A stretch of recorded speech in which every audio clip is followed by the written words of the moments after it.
छोटे ट्रैक्टर से कूड़ निकाला, छोटे ट्रैक्टर से निराई गुड़ाई, छोटे ट्रैक्टर से स्प्रे, और छोटे ट्रैक्टर के ही पीछे हार्वेस्टर का एक जुगाड़ बनाना शुरू कर दिया कि उसमें पीछे जैसे आरएमडी आती है ऐसे ही उसमें साइड में एक ब्लेड आता है, कट कट कट कट वो जमीन में से ही मिला के हाइड्रोलिक के साथ में काटता हुआ चला जाए, एक तरफ घेरता हुआ चला जाए, कटाई तक तो आगे। अब आगे बस छिलाई में वो पुली बांधने उसके बड़ा काम बचा हुआ है। वो छोटे ट्रैक्टर तक आगे हम, क्योंकि छोटे ट्रैक्टर को बीच में संसाधन आदमियों की कमी है। हमारे यहाँ भी आदमियों की कमी है, लेकिन जोत का आकार छोटा होने की वजह से अभी हम उससे डर रहे हैं।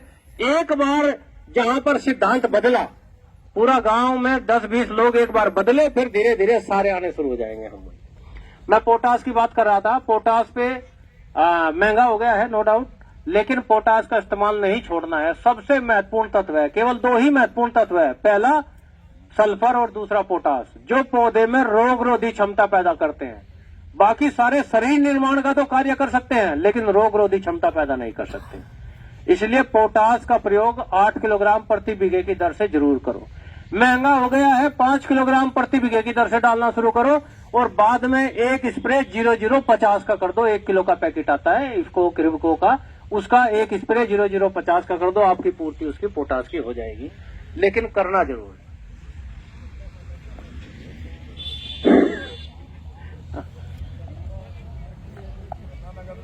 हाँ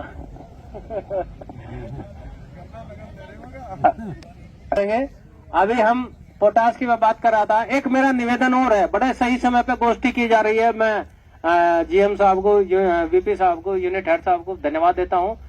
हमारे यहाँ एक बड़ी गलत प्रथा है गन्ना बुआई में। प्रथा क्या है, मैं पहले प्रथा समझाता हूँ, उसको गलत बाद में कहूंगा। पहले प्रथा समझाता हूँ कैसे। हमने खेत तैयार किया, गन्ना बुआई का कार्यक्रम शुरू हो गया। घर के सारे लोग या ठेके के आधार पर हमने गन्ने की बुआई कर दी। परिवार का एक सदस्य कूड़ निकाला, वी शेप का गन्ने का टुकड़ा डाल दिया, सब बुआई होगी। परिवार का एक सदस्य रह जाता है बाद में, या कोई ठेकेदार बाद में उसमें मजदूर वो खाद डाल देता है और उसके बाद पाटा लगा देते हैं। यही क्रम है या कुछ परिवर्तन है? 99% यही क्रम है। और इस क्रम में 10 से 15% जमाव खत्म हो रहा है। 10 से 15% जमाव। बीज की मात्रा बेहद ज्यादा। कैसे? वी शेप का कूड़ निकला, गन्ने का टुकड़ा डाला, घर पे बुजुर्ग है, सबसे पहला काम बुजुर्गों का यही है, हर एक गन्ने के टुकड़े में पैर रखो ताकि सीधा रहे। पाटा लगाएंगे ना बाद में, उखड़ेगा नहीं। इसलिए यदि नहीं भी रखते पैर तो भी मजबूरी है। मैंने भी गन्ना बुआई करके देखी एक्सपेरिमेंट में, कुछ देर तक तो आदमी बाहर पैर रख के चल सके, फिर अपने आप ही कुंड में आ जाएगा, क्योंकि इतने चौड़े पैर कहां तक रखेगा। और जब वी शेप का कुंड है, गन्ने का टुकड़ा डाला और उसके ऊपर पैर रखा गया तो मिट्टी में सेट हो जाता है बहुत अच्छा सा, यदि खेत तैयार है। और उसके बाद आपने उस पर डाला गन्ने का वो, उसके बाद आपने डाली डाई। यदि डाई का दाना उस गन्ने की आंख पर आकर रखा गया तो वो आंख वहीं सड़ जाएगी, कभी जमाव करेगी ही नहीं। गन्ने में आंखें कैसे होती है? अल्टरनेट, एक इधर एक इधर एक इधर एक इधर। एक आंख नीचे गई, एक आंख ऊपर, ऊपर वाली डाई ने निपटा दी, नीचे वाली 180 डिग्री जमाव करके घुमाव करके आती ही नहीं है। यदि आ जाएगी तो फुटाव कभी नहीं करेगी, केवल मदर सूट रहेगा। वो जो गांठ है जिसपे से कल्ले निकलते हैं वो तो नीचे घुमाव में ही रह गई है। इसलिए निवेदन ये है कि बस छोटा सा परिवर्तन, कोई लागत खर्च नहीं बढ़ना। वी शेप का कुंड निकला, पहले उस व्यक्ति को लगा दो जिसे खाद डालना है, पहले खाद डले, उसके बाद गन्ने का टुकड़ा डले। यदि नीचे डीएपी का दाना उस खाद पर रखा भी जाता है तो वहां आंख तो नीचे वाली जब भी नहीं आनी है जमाव होके, ऊपर वाली आंख जमेगी या बराबर वाली, दोनों जमेगी। तो इसलिए, और दूसरी बात, सिद्धांत क्या है, साइंटिफिकली क्या रिकमेंडेशन है कि गन्ने में जब भी जड़ें निकलेगी या किसी भी फसल में जड़ें निकलेगी, हमेशा डार्क जोन, अंधेरे की तरफ चलेगी, नीचे जाएगी, वही डीएपी मिलेगी। यानी कहेगी चौधरी साहब ने खाद ऊपर डाल रखा, पहले मैं खाद लिया हूं उसके बाद नीचे जाऊंगी, वो नीचे ही चलेगी हमेशा, उसका सिद्धांत है।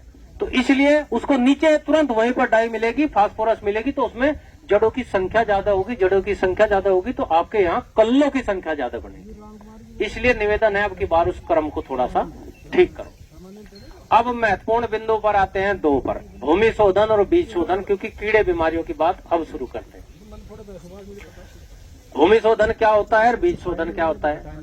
आप में से कितने लोग हैं जो ट्राइकोडर्मा का इस्तेमाल करते हैं? नाम सुना ट्राइकोडर्मा? खूब सुना होगा। डालते कितने लोग हैं? अब की बार डालेंगे।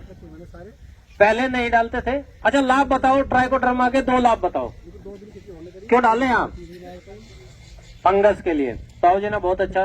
और कोई आपको लाभ नजर आता हो ट्राइकोडर्मा डालने से? हाँ। हाँ। जो मित्र कीट है उनकी संख्या बढ़ जाती है। ट्राइकोडर्मा एक लाभदायक फफूंद है, ये भी फफूंद है और ये फंगस की बीमारी को रोकने का कार्य करता है। और जो हमारी रेड रोट लाल सड़न बीमारी है, उस बीमारी को रोकने के लिए सबसे